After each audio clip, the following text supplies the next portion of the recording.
এদেশের ক্যালেন্ডারগুলোর ভিতরে আমরা পাই যে রহমতের 10 দিন, মাগফিরাতের 10 দিন, নাজাতের 10 দিন পাওয়া যায় কি যায় না?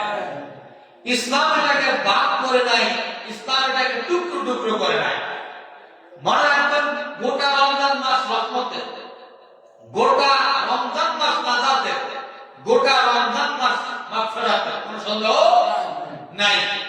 কিন্তু এদেশের যে মাদ্রাসাগুলোর মধ্যে, এদেশের যে মসজিদগুলোর যে ক্যালেন্ডার বানানো হয়, ক্যালেন্ডার তৈরি করা হয়, ওখানে নির্ধারণ করে দেওয়া হয় রহমতের 10 দিন, মানে মানুষকে আরো ইবাদত থেকে বঞ্চিত রাখে। মানুষ মনে করে যে রহমত তো চলে গেল, এখন তারা ইবাদত করে লাভ নাই। লিখে দেওয়া হয় রহমতের 10 দিন। এবার আসো, দ্বিতীয় 10 দিন হলো মাগফিরাতের 10 দিন। চিন্তা করো, রহমত শেষ, মাগফিরাত শেষ, এবার নাজাতের 10 দিন। তো রহমত বায়ন করলাম না, মাগফিরাত বায়ন করলাম না, আল্লাহ কি আমাদেরকে নাজাত দিবে? এরকম মনে আসে কি নাই? কথা কয় না রে? আছে কি নাই? আছে। বরং এটা কোরআন এবং সহিহ হাদিস দ্বারা প্রমাণিত নয়, এটা এতে বানিয়ে নিয়েছে।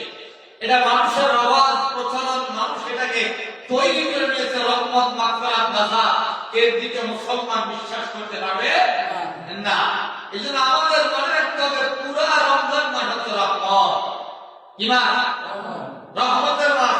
বলেন, পুরা রমজান মাস রহমতের মাস, পুরা রমজান মাস মাগফিরাতের মাস, পুরা রমজান মাস নাজাতের মাস, পুরা রমজান মাসে আল্লাহ বান্দার উপর রহমত নাযিল করেন। সুবহানাল্লাহ। গোটা রমজান মাসে আল্লাহ বান্দাকে মাগফিরাত, আপনার নাজাত দিয়ে থাকেন। বান্দা যদি আল্লাহর কাছে চাইতে জানে, এজন্য আমরা এই রমজান মাসকে গুরুত্ব দিব। রহমত, মাগফিরাত, নাজাত, গোটা মাসে রহমত, গোটা মাসে মাগফিরাত, গোটা মাসেই নাজাত।